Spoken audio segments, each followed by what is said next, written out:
Assalamualaikum warahmatullahi wabarakatuh. Nama saya Siti Sodiah, NPM 2018 01500102. Saya bersama kelompok saya akan mempresentasikan mengenai kajian klien penghuni lapas. Yang pertama, saya akan mempresentasikan mengenai pengertian lapas. Menurut pemasyarakatan yang disingkat dengan lapas merupakan tempat atau kediaman bagi orang-orang yang telah dinyatakan bersalah oleh pengadilan bahwa ia telah terbukti melanggar hukum. Lapas juga lebih dikenal oleh masyarakat awam dengan istilah penjara. Ketika seseorang telah dimasukkan ke dalam lapas, maka hak kebebasannya sebagai warga masyarakat akan dicabut. Ia tidak bisa lagi sebebas masyarakat di luar lapas. Orang-orang yang telah masuk ke dalam lapas dikatakan sebagai orang yang kurang beruntung dikarenakan tidak lagi bebas bergerak dan dicap sebagai orang yang buruk oleh lingkungannya. Untuk mengatasi hal tersebut, lembaga pemasyarakatan mempunyai fungsi memasyarakatkan narapidana supaya dapat diterima di kalangan masyarakat. Adapun menurut pasal 3 Undang-Undang Nomor 12 Tahun 1995 tentang pemasyarakatan, fungsi lembaga pemasyarakatan adalah menyiapkan warga binaan pemasyarakatan agar dapat berintegrasi secara sehat dengan masyarakat sehingga dapat berperan kembali sebagai anggota masyarakat yang bebas dan bertanggung jawab. Kemudian, saat ini pembinaan narapidana di lembaga pemasyarakatan menggunakan sistem pemasyarakatan sebagaimana yang telah terdapat pada pasal 1/2 Undang-Undang Nomor 12 Tahun 1995 tentang pemasyarakatan. Sistem pemasyarakatan adalah suatu tatanan mengenai arah dan batas serta cara pembinaan warga bina pemasyarakatan berdasarkan Pancasila yang dilaksanakan secara terpadu antara pembina, yang dibina, dan masyarakat untuk meningkatkan kualitas warga binaan pemasyarakatan agar dapat menyadari kesalahan, memperbaiki diri, dan tidak mengulangi tindak pidana sehingga dapat diterima kembali oleh lingkungan masyarakat dan dapat aktif berperan dalam pembangunan dan dapat hidup secara wajar serta sebagai warga yang baik dan bertanggung jawab. Pelaksanaan pembinaan narapidana berdasarkan sistem pemasyarakatan bertujuan agar narapidana menjadi manusia seutuhnya sebagaimana telah menjadi arah pembangunan nasional melalui jalur pendekatan memantapkan iman dan membina mereka agar mampu berintegrasi secara wajar di dalam kehidupan kelompok selama dalam lembaga pemasyarakatan dan kehidupan yang lebih luas setelah menjalani narapidananya. Selanjutnya, saya akan menjelaskan mengenai tujuan konseling di lapas. Yang pertama ada tujuan umum. Secara umum, pelayanan konseling di lembaga pemasyarakatan lapas bertujuan agar setelah mendapatkan pelayanan konseling, individu dapat mengembangkan potensi, bakat, kemampuan, dan nilai-nilai luhur yang dimiliki secara optimal. Yang kemudian ada tujuan khusus. Pelayanan konseling di lapas secara khusus bertujuan agar individu penghuni lapas dapat memahami dirinya dengan baik, yaitu mengenal segala kelebihan dan kekurangan yang ada pada dirinya berkenaan dengan bakat, kemampuan, minat, sikap, perasaan dalam kaitan dengan posisinya sekarang sebagai penghuni lapas, posisi dan kesiapannya sesudah bebas dari lapas. Kemudian memahami lingkungannya dengan baik, utamanya adalah lingkungan sosial di dalam lapas dan juga lingkungan sosial kelak yang dihadapinya. Kemudian membuat pilihan dan keputusan yang bijaksana, yaitu keputusan-keputusan yang dibuat atas pemahaman yang mendalam tentang diri sendiri dan lingkungan sebagaimana telah disebutkan pada butir A dan B. Dengan pemahaman tersebut, individu penghuni lapas dapat menyesuaikan antara keadaan diri yang dimiliki dengan keadaan lingkungan yang telah dipahaminya, lalu mengatasi masalah-masalah yang dihadapi dalam kehidupan sehari-hari, baik pada saat ini ketika masih menghuni di lapas maupun ketika sesudah keluar dari lapas. Kemudian ada fungsi konseling di lapas. Beberapa fungsi konseling yang diselenggarakan oleh konselor di lapas antara lain yang pertama adalah fungsi pemahaman. Bagian pertama yang paling awal harus dilaksanakan oleh petugas bimbingan adalah mengetahui siapa dan bagaimana individu dibimbingnya. Kegiatan ini merupakan usaha bagaimana mengungkapkan dan memahami apa masalah dan kesulitan yang dihadapi, apa dan bagaimana kekuatan-kekuatan dan kelemahan-kelemahan individu tersebut. Kemudian Bagi penghuni lapas, fungsi pemahaman secara garis besar dibagi menjadi dua, yaitu pemahaman mengenai klien dan pemahaman mengenai masalah klien. Yang pertama, pemahaman mengenai klien. Pemahaman mengenai klien merupakan titik tolak upaya pemberian bantuan terhadap klien sebelum seorang konselor atau pihak-pihak lain dapat memberikan layanan tertentu kepada klien. Maka mereka perlu terlebih dahulu memahami individu yang akan dibantu. Kemudian pemahaman mengenai masalah klien. Pelayanan bimbingan dan konseling apabila telah menuju pada penanggulangan masalah klien, sebagai langkah awal perlu adanya pemahaman terhadap suatu masalah sebagai suatu hal yang wajib. Selanjutnya ada fungsi pemecahan atau pemberian bantuan atau pembinaan. Fungsi pemecahan adalah kegiatan bimbingan yang mengarah pada usaha mengatasi segala mungkin berbagai masalah atau kesulitan yang dialami individu sebagai narapidana penghuni lapas maupun mempersiapkan mentalnya ketika akan bebas dari lapas. Dua hal yang harus dilakukan oleh pembimbing berkaitan dengan fungsi pembinaan di lapas, yaitu pertama, mempersiapkan kondisi mental akan adanya perbedaan situasi antara keadaan di luar dengan keadaan di dalam lapas. Dalam hal ini terutama bagi narapidana yang baru pertama kali masuk lapas. Yang kedua ialah mempersiapkan kondisi mental masyarakat bagi bekas penghuni lapas. Persiapan kondisi mental antara lain dilakukan dengan pembinaan rohani sesuai agama mereka untuk menyadarkan atas kesalahan yang telah dilakukannya. Pembinaan rohani diharapkan dapat mengubah tingkah laku mereka nanti sehingga dapat diterima di masyarakat. Kemudian ada fungsi pengembangan. Pelayanan konseling bukan sekedar mengatasi kesulitan yang dialami individu, tetapi juga berusaha agar individu dapat mengembangkan segenap potensi yang dimilikinya. Fungsi ini dapat dilakukan antara lain dengan menyalur bakat, kemampuan, dan minat melalui kegiatan yang dilakukan atau diajarkan seperti kegiatan olahraga, kerajinan tangan, industri kecil, jurnalistik, dan lain sebagainya. Sekian penjelasan dari saya. Selanjutnya akan dijelaskan oleh teman saya. Wassalamualaikum warahmatullahi wabarakatuh. Terima kasih. Assalamualaikum warahmatullahi wabarakatuh. Saya Rika Zahran akan menjelaskan mengenai prinsip-prinsip konseling di lapas. Prinsip yang pertama itu konseling diberikan untuk semua penghuni lapas. Yang kedua, konseling melayani terpidana penghuni lapas dari semua usia. Yang ketiga, konseling mendorong penemuan dan pengembangan diri. Yang keempat, konseling merupakan kegiatan yang berkesinambungan. Yang kelima, pelaksanaan bimbingan dan konseling menghendaki adanya kerjasama dari individu, sipir, kepala lapas, serta pembimbing dan konselor.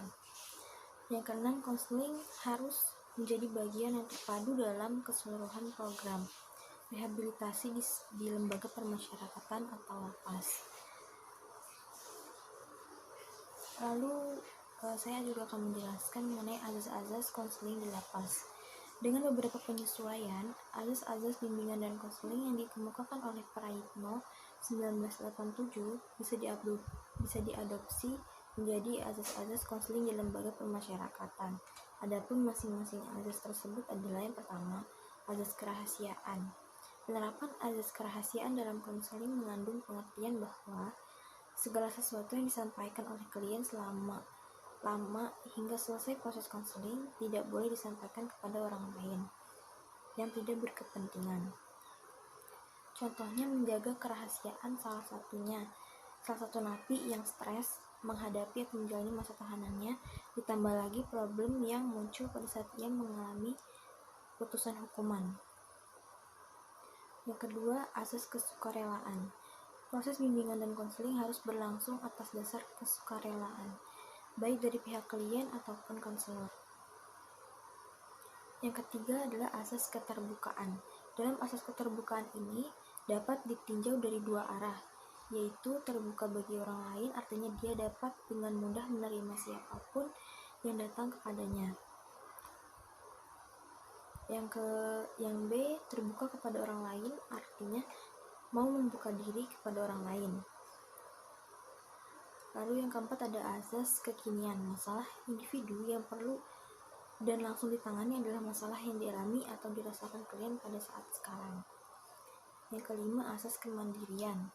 Pelayanan konseling di lapas bertujuan menjadikan klien menjadi terbimbing, dapat berdiri sendiri, tidak tergantung pada orang lain.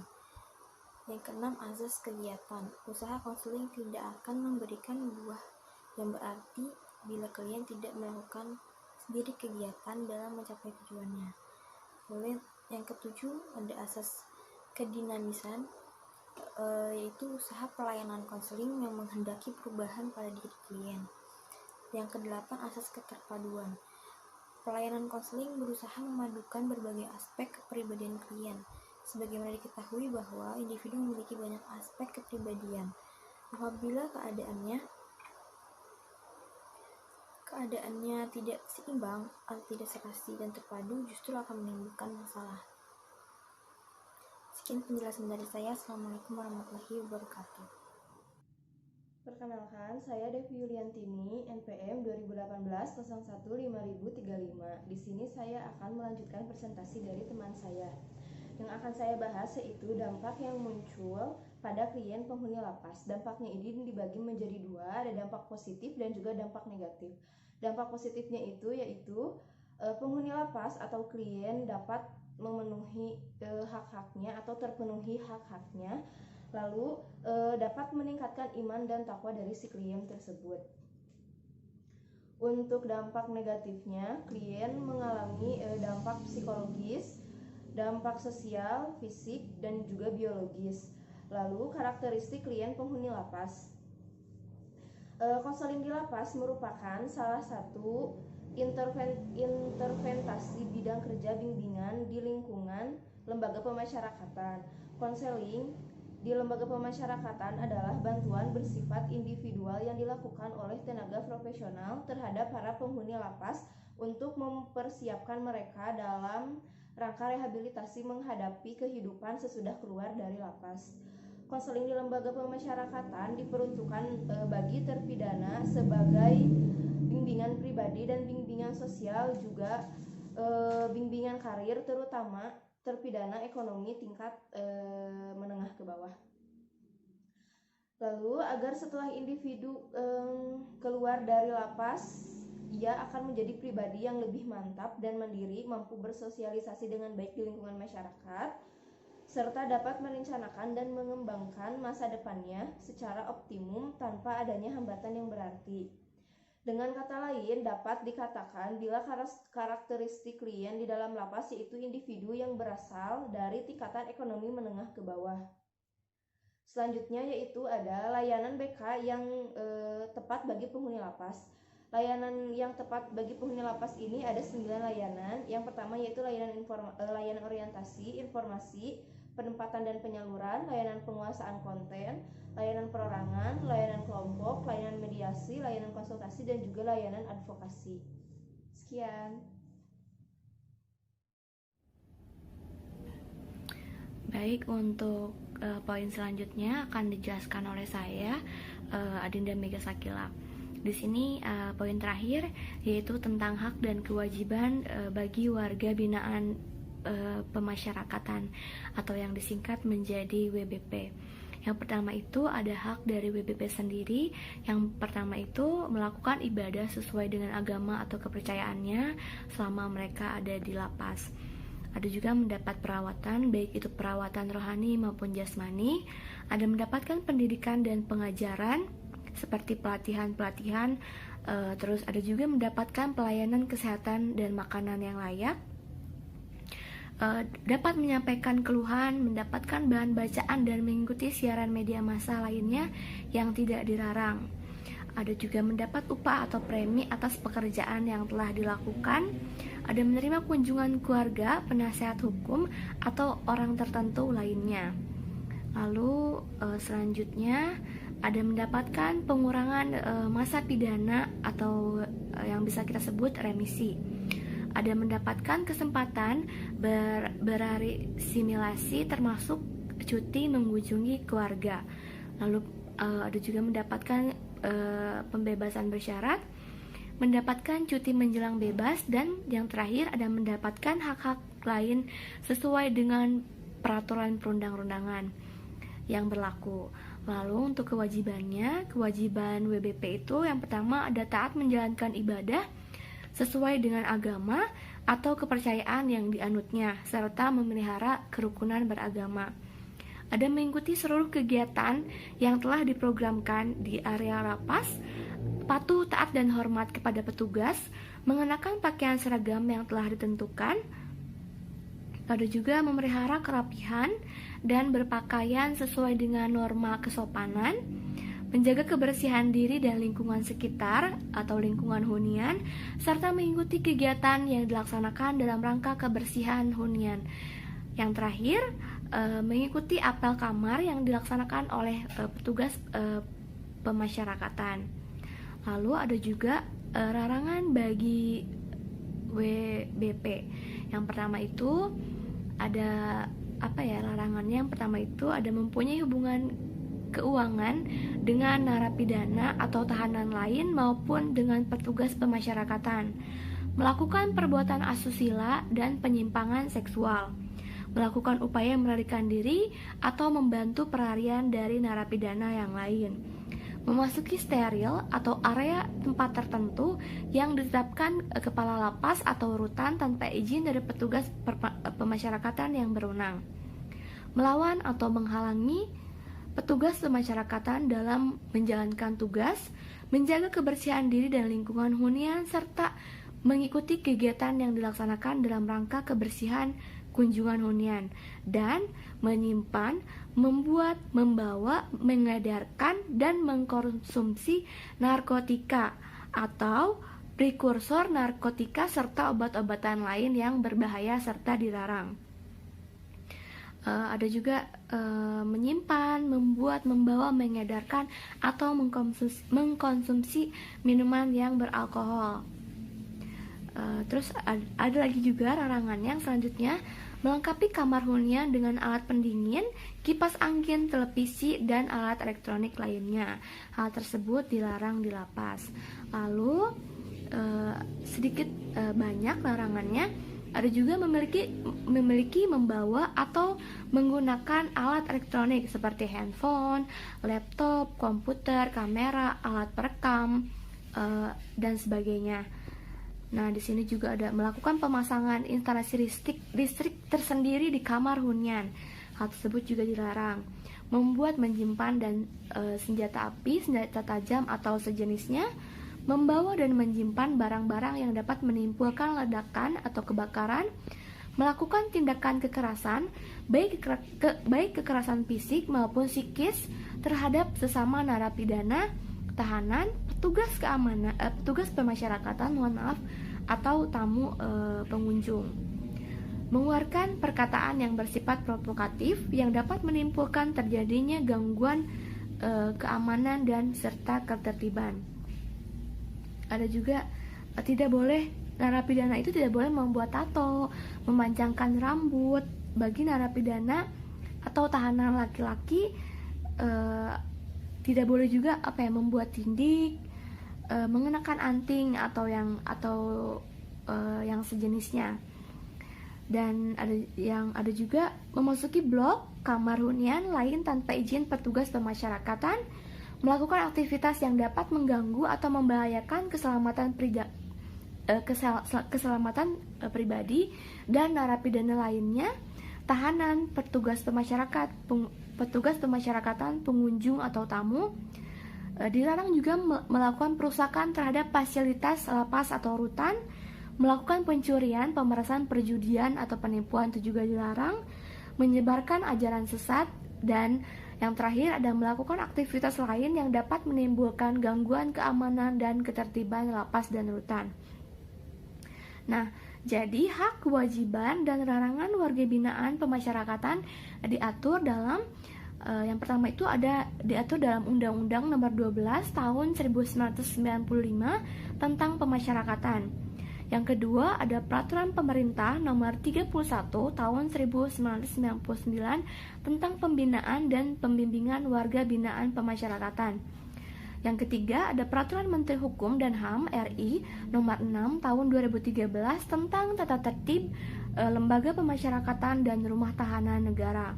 Yang terakhir, yang keempat, ada Peraturan Pemerintah Nomor 99 Tahun 2012 tentang perubahan kedua atas Peraturan Pemerintah Nomor 32 Tahun 1999 tentang syarat dan tata cara pelaksanaan hak keluarga binaan pemasyarakatan.